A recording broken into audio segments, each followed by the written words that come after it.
u plus at. To prove, we have a is equals to v minus u divided by t, where symbols have their usual meanings.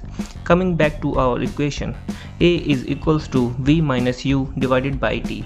Cross multiplying t by a, we get at is equals to v minus u. Taking u to the left hand side, we get at plus u is equals to v, which is nothing but v is equals to u plus at.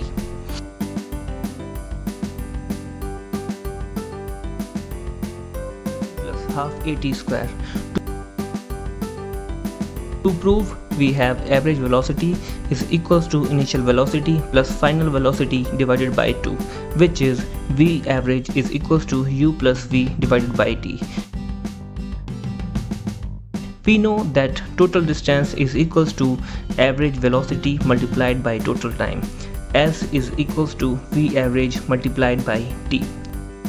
Putting the value of v average and equating the value of v from first equation, we get u plus at or 2u plus at. Rearranging the equation in this form and opening the bracket, we get ut plus half at square, which is our desired equation. V square is equals to u square plus 2as. To prove, we have v is equals to u plus at from first equation. Squaring on both sides, we get v square is equals to u square plus a square t square plus 2aut.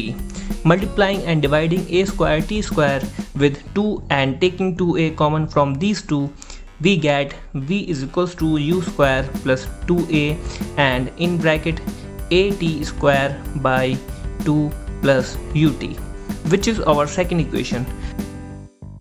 Equating from s, we get v square equal to u square plus 2as.